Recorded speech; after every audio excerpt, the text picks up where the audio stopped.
Okay, so we will start off with views. We have discussed this views, the concept of views long back when we were talking about the introduction to databases in general, and we looked at the 3 schema architecture for a relational database management system, and we said that there is this the physical schema, then the conceptual schema, and then the view level schema. So, the view level schema basically contained views, and views are kind of virtual relations, and they are as we have seen earlier that they are actually provided to give a specific user group a particular view of the database without giving the full access to the database. We give them a restricted view of the database for various reasons, for especially for the reason of hiding unnecessary data, to be hiding the data and then exposing only the data that is necessary to be seen by that group of individuals. So, there we have only seen it as a concept, and now that we know SQL and then query specification, we can exactly see how this concept of views is actually realized. Okay. So, in general these are they can the existence of views can also simplify the query formulations, and of course, it achieves the objective of data hiding. That means, we do not want to expose the data that is not necessary to be seen and by one group of people. Then supposing there is some particular kind of data that is frequently accessed, then we might and it is not one of the it is not one of the actual tables in the database. Okay, then we may be able to create a view consisting of this data that is frequently accessed, and then actually improve the efficiency of query answering. So, these are various possibilities when we have views. So, once we create these views, we will see how exactly we will create these views. It is the view is kept up to date by the RDBMS system. So, we give the responsibility of keeping this information that is there in the view to the up to date to the RDBMS system. So, notice that the actual data is there in the base tables. We call them as the base tables, the tables that have been created as part of the create table commands that we have given, and these are the base tables that are data is available in them. And then views will be created by making use of this information that is there in the base table as virtual tables, and we will see how exactly we will declare a view. So, in these, obviously, when data changes in the base tables, the views will have to be changed. The data in the views will go through those changes, that appropriate changes. So, this propagation of the changes that is done in the base tables to the views, and then keeping them up to date is the responsibility of the RDBMS system. So, once we declare something as a view, we can always assume that it is accurate, because the RDBMS takes the responsibility of keeping it up to date while the changes are actually happening on the base tables. And okay, this is I have already mentioned this, that views are not really part of the conceptual schema, but they are kind of created to give a particular user group or a particular concerned with certain aspect of the entire enterprise, their view of the system.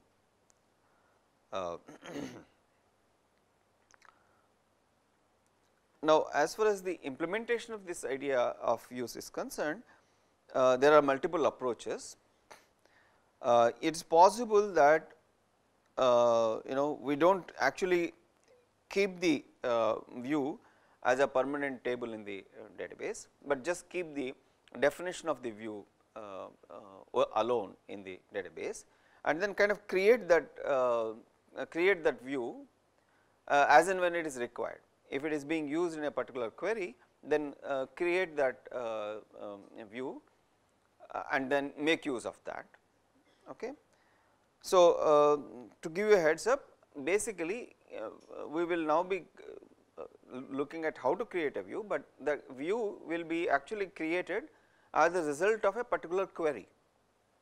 Okay. So, that query will constitute the definition of the view. Okay. So, we have the definition of the view, and that will always be stored in the database management system. And so, we now then have option of whether to keep the view already created. So, in such case it is called materialized. So, we materialize the view and then keep it as a as an additional table, as an additional relation in the apart from the base tables, and then of course, incrementally keep updating it. So, multiple ways of implementing this idea of view. So, there are two possibilities.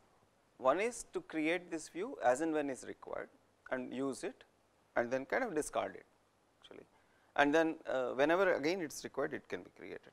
The other one is to materialize it, that means keep it computed, but then if you materialize it, then you have to keep it up to date. So, you have to take recourse to the incremental updates as and when data changes in the base tables, keep on propagating those updates to these materialized views. There is also another approach actually, that since anyway views are going to be used in in querying. So, supposing a query has been stated on a view, can we transform that query so that it is translated into an equivalent query on the base tables? That is another approach, but usually it is a little bit more complicated to transform a query, SQL query, which is using a certain virtual table into the one that does not use that virtual table, but uses only the base tables. So, that approach of query transformation is a little complicated, and normally it is not used, but these are the other two approaches where you can keep the view materialized, or if it is not so frequently used, then you compute it as and when it is required and then make use of it. So, these are the two options of implementing this idea of a view. Okay. So, let us now start looking at exactly how the view definitions are made. So, the tables involved in the view definitions are obviously I have been using the term base tables. So, these are the tables that have been created as part of the conceptual schema, and they are all available for us. Okay. So, SQL gives this command create view,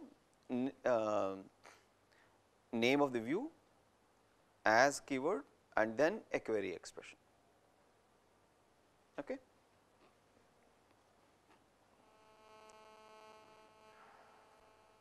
So, okay. What this does is to create a view named V with the structure and the data as defined by this query expression basically. Okay.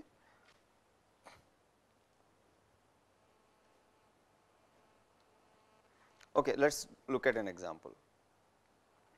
So, create a view which contains name, employee ID and phone numbers of professors who joined the CSC department in or after the year 2000. For some reason we want to have the details of these people. So, we can now give a name for that, profs after 2K, and then basically supply the corresponding query. So, this query is now seen as a view definition, but what it actually is doing is to compute this required information. So, the professors who joined the CSC department on in or after 2000 is actually realized by this particular executing this particular query, okay. And then the we want this this profs after 2k is now going to be a relation name that is going to be available for us, because we created it as a view. So, we can freely now use this in other queries, okay. And it is up to the RDBMS to make use of this definition and then compute this query compute the view data and then use it wherever this definition this particular relation or table name is actually used, okay. If in a query, if you use this, then the RDBMS will compute the information using this particular query and then make use of that in that query. Okay, so the query itself is very simple. So, I do not want to spend time on that. So, you can just see that we are putting some conditions on the start year greater than or equal to 2000 and then picking up appropriate faculty data. Okay.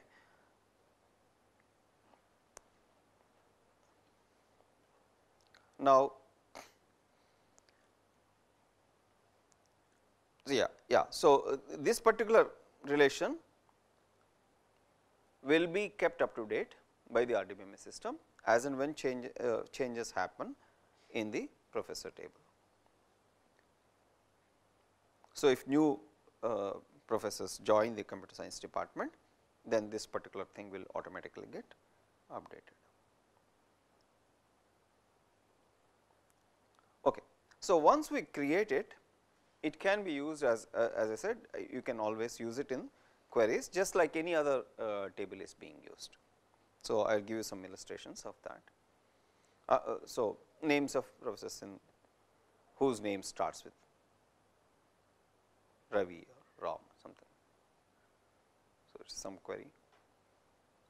So, now we are using so far in all our queries we have been using the tables that are part of the relation scheme. Now, we started using the view names. Of course, in order to write queries of this kind, we should also whoever is writing these queries should know what are all the views that are available, right. So, generally this notion of views is going to be used in order to create a set of tables, a set of temporary virtual tables to give a certain kind restricted information for a user group, as I was earlier stating.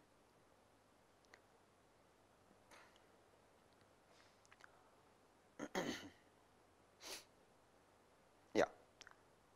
So, whatever the definition what we have seen in the earlier slide is stored in the DBMS, and then when it encounters this query, it will create either create the temporary table and use it, or if it had already materialized it, it would use that anyway. Now, while querying is allowed, what about any update operations? Do they make sense? So, we want to discuss this issue of updating, though the actual query actual SQL commands that are going to be used for update operation, I will talk about them a little later, but let us say we know how to update a table, right. So, updating a table, so that means updating information in particular in a particular attribute of a particular table. We will see how exactly it can be done in SQL. But then okay, when you look at updates on views itself, usually that would not make sense, and I will tell you why it does not make sense. So, and because of that, the updates on views are going to be heavily restricted.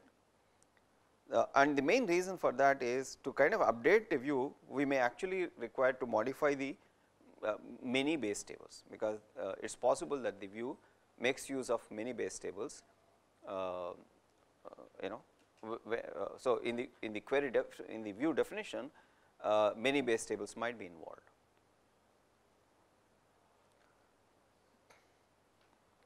Also, there may not be a unique way of updating the base tables to reflect the update on the view. And sometimes views may actually also contain some aggregate function values, in which case it does not make sense. So, I will give you examples for all these things now. If the primary key of the base table is not included in the view definition, there could be then there could be even ambiguity as to what is the update that has to be performed. So, we will look at examples for all of these things. Okay. So, let us say we have a view which is created like this. I want to illustrate that if a view is created by joining more than one table, okay, then it is not, you know, good to encourage any kind of updates on that view at all. So, in order to illustrate that, let us look at this the query view. What is this view doing? Create a view student grades with roll number, name, course ID and grade.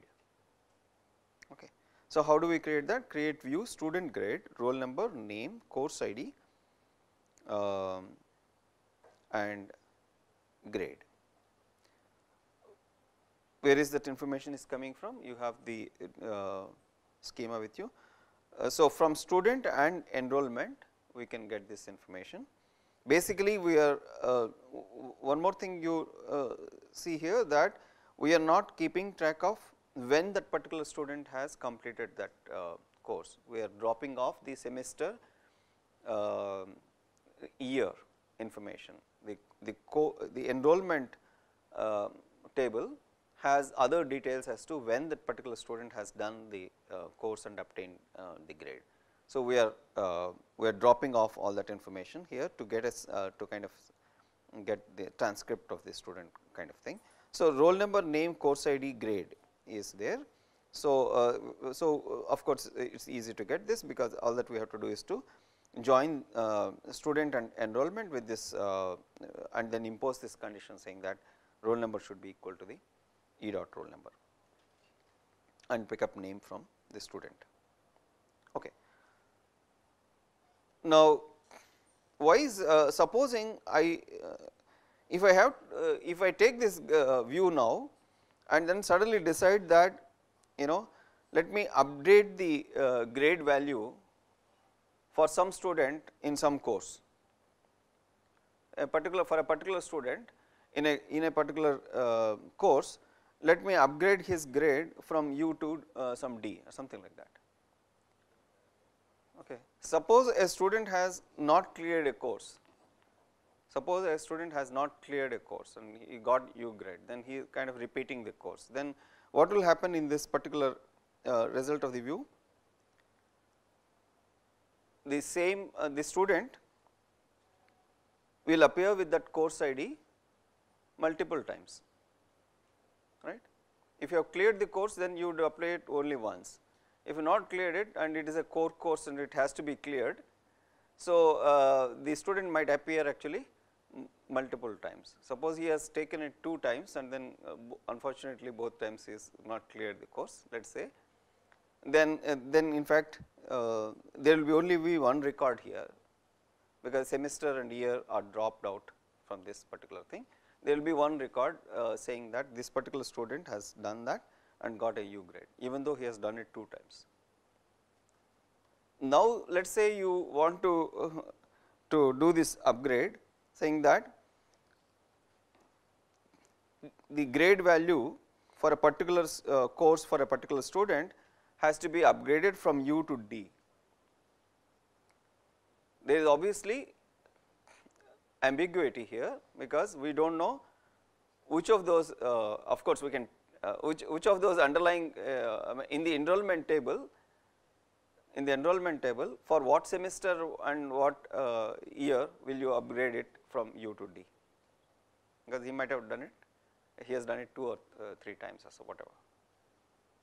So, of course, we may take a policy here saying that the last time he has done the course might be upgraded, but in general you can see the ambiguity, because it is result, the view is the result of joining multiple tables, and there are multiple more than one way in which the base tables can actually be upgraded to give this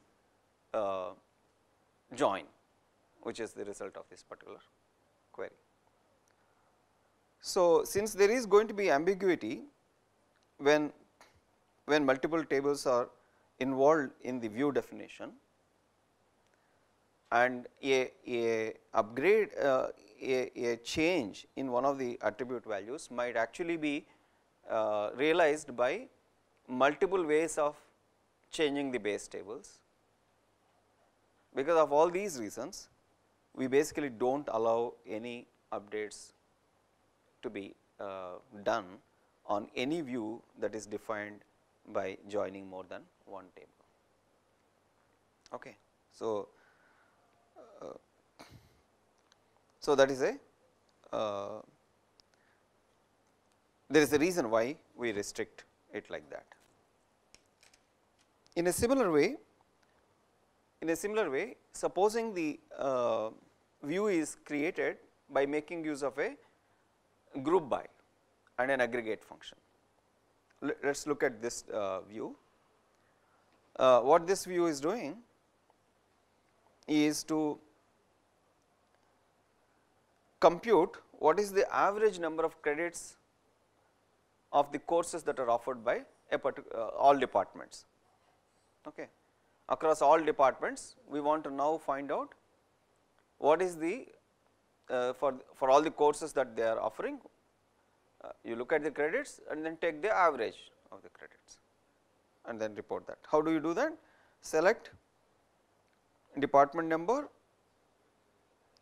and average of credits, which is a aggregate function, and do a group by department number.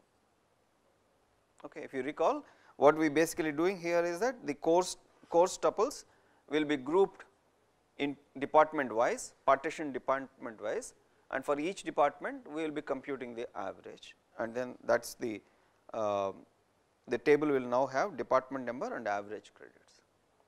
So, it is obviously does not make sense to kind of go and update this average credits attribute, because it is not it does not make sense at all, because there are multiple ways in which the credits could have changed to create that average, right, to the updated average.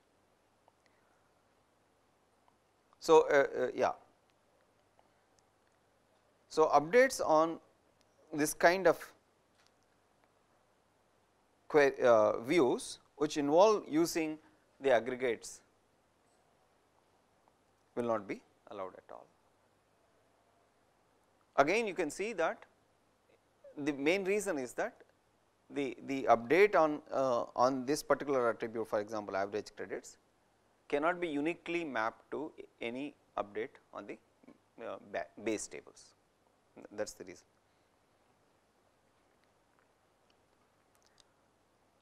Okay. Moving on, in a similar spirit, if the primary key is not included as part of the definition, so views in which do not include the primary key of the base tables will also be not permitted. Again, the reason is that the update on the view can be mapped in multiple ways to the updates on the base table. So, let us say here is I create a view student phone with student name and phone number. Student name is not a key. So, you are just projecting name and phone from student, and so there will be so many Kumars with so many phones, and then if you try and update some Kumar's phone number, then you will be in trouble. Which Kumar is this?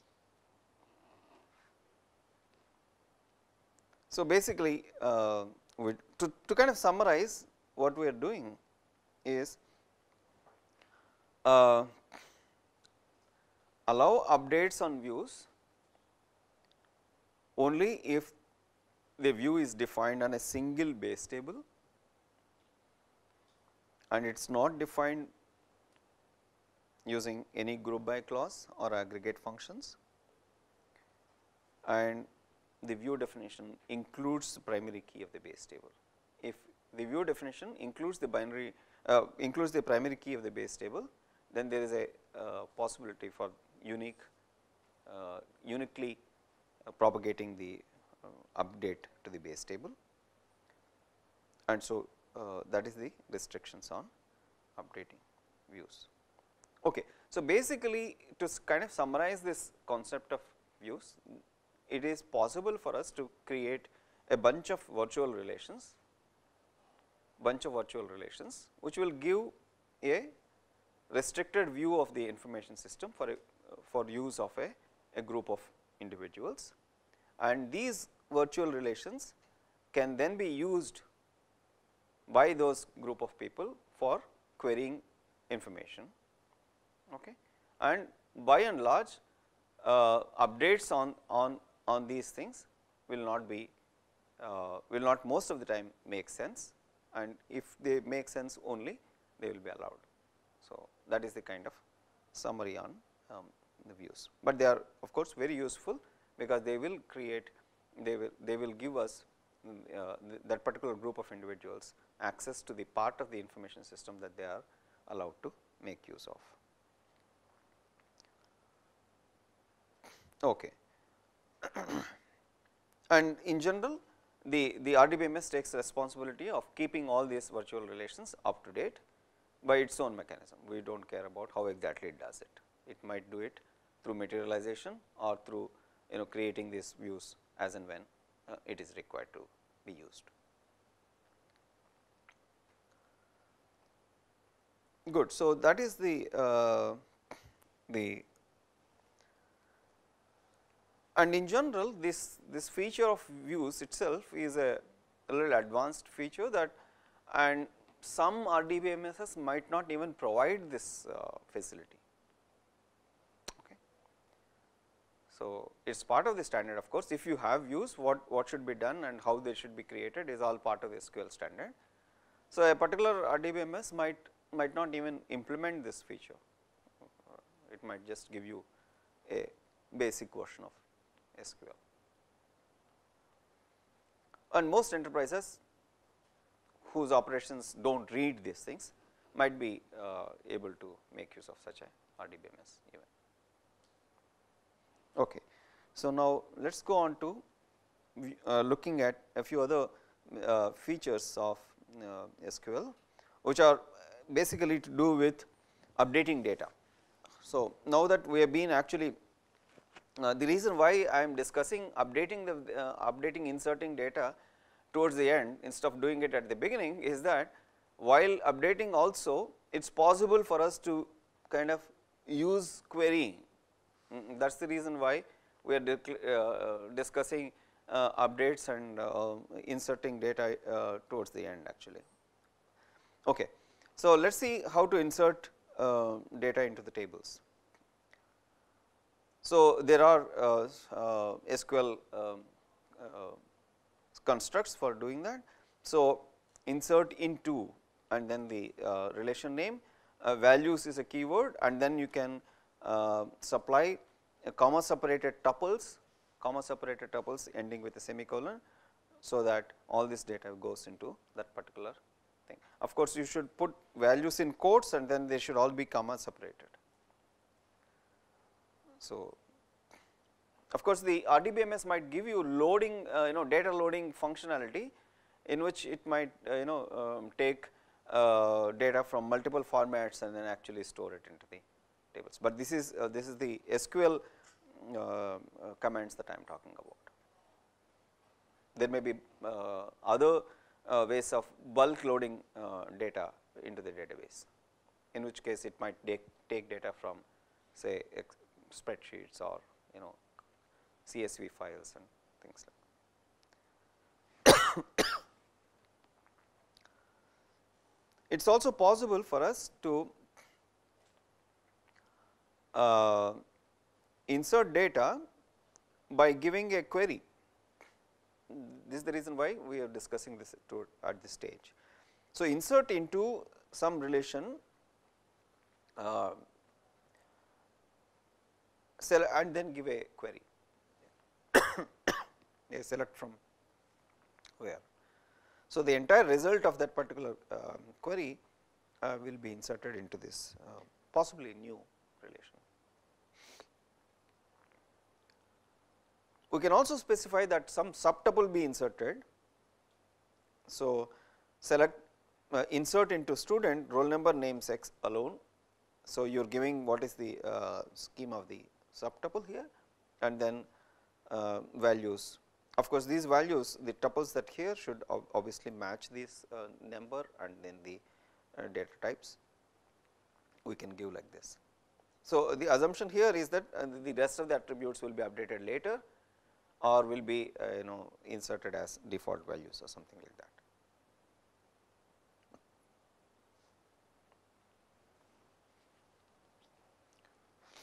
So, typically so if you do not declare, if you do not insert data, then either the attributes, if it is allowed to be null, then null will be used, and if you have access to the default values, then default values will be used.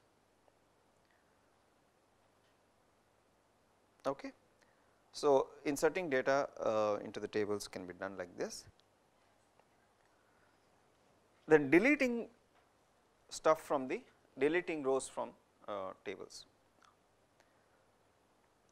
So, deleting of tuples is obviously possible, but deleting any part of the tuple is not possible.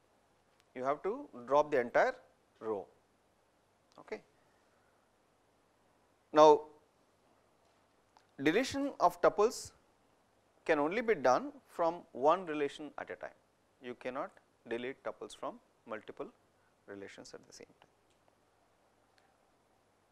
So, notice one thing, that while you are deleting rows, it might trigger our referential integrity constraint violations, it might trigger some actions.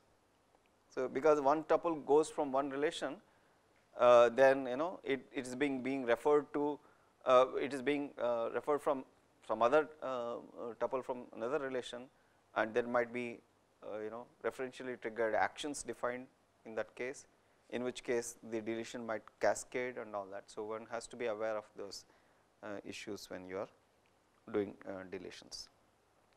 So, the generic form for deleting a row is delete from the table name where predicates. So, all those rows that satisfy these predicates will be deleted from the thing. So, here is an example. People have retired. So, delete tuples from professor relation with start year as 1982. So, delete from professor where start year equals 1982. Simple.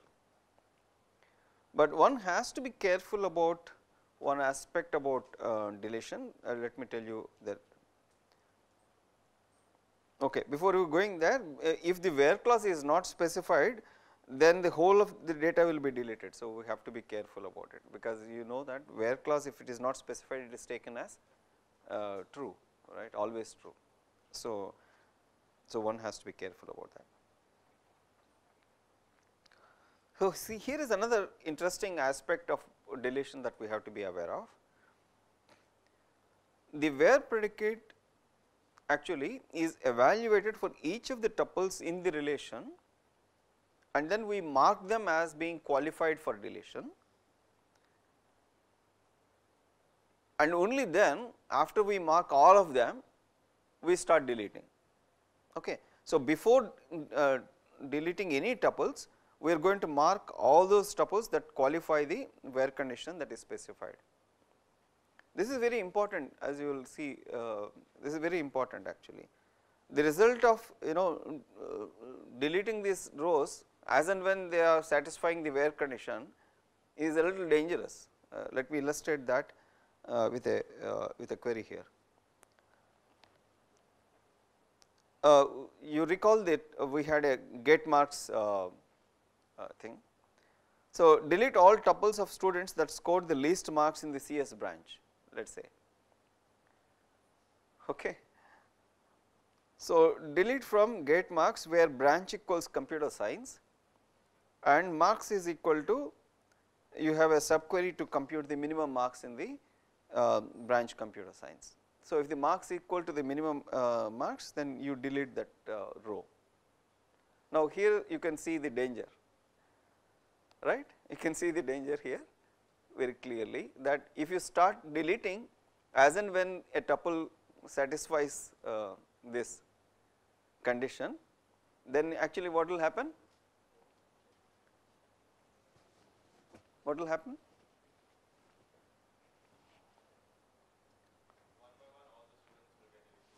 One by one all the students of computer science branch will get deleted, because at some point of time everybody will become minimum among the remaining students, and so it is a dangerous thing, right.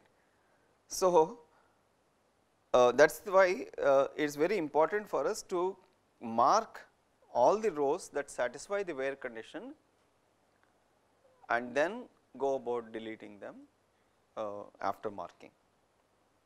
Okay. So, this is one aspect you have to be careful about. Now, let us come to the actual updates. We have been talking about updates. So, what is the constructs for doing update? So, update relation, here is a keyword set and then attribute, what is the attribute and what is the new value. So, that kind of a list we can give, a list of attribute value pairs with the equality in between. We can give, again we can give a predicate here saying that for all those rows that satisfy this particular condition, you update the value to this new value. So, change the phone numbers of all professors working in CSE department to something, that is a dangerous thing, but anyway let us see how to do that. So, update professors, that is the relation name, set phone equals so and so, where department, so department number equals department, so you do not know the department number of computer science. So, you are selecting this could be equal to or in also, right, equal to any, it should be equal to any. So, this subquery gives you the department ID of CSE department. So, for all these people we are now setting the phone number to something. Is that a valid phone number at all? Okay, looks like that. Of course, if where clause is not specified, then it is dangerous because all tuples will be changed. So, one has to be careful about it. So, this is how updates happen.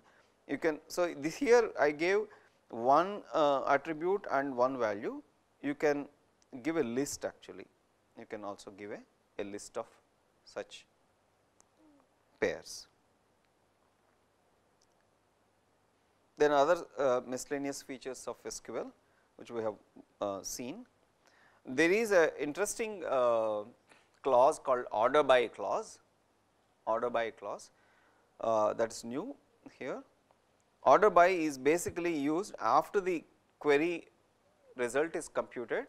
You can order the tuples of the result by making use of the attributes that have been specified here. So, in this case select name professor where start year equals greater than 1980, order by name. So, the professors names will be listed in alphabetical order, because that is how we order. So, the default thing is ascending, then you can control whether it should be descending by giving a keyword called descending in this case. If you do not give anything, it is ascending value. So, it will be arranged in alphabetically increasing order. So, order by clause is available. So, please pick up the information about. So, you can also order by multiple attributes, So, again lexicographic ordering will be used. You can also check whether something is actually null, the value is null or not. Okay. So, is null is a predicate that can be used in where clauses. The null values in SQL tables could be present for various reasons, because you do not know the exact value or the value is not applicable, etc. So, for multiple reasons there could be a null value, and you can check whether the actual value is null. And it is recommended to use these things rather than yeah. So, the equal to null does not work actually, it is this is null that works.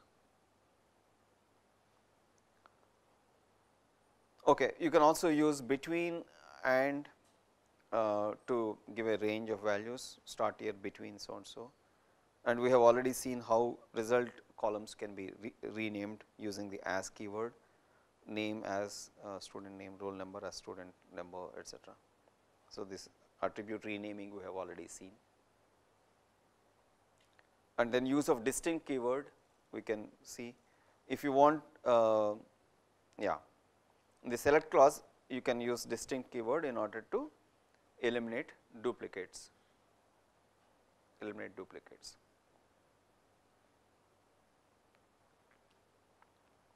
and then use of this asterisk to retrieve all attribute values.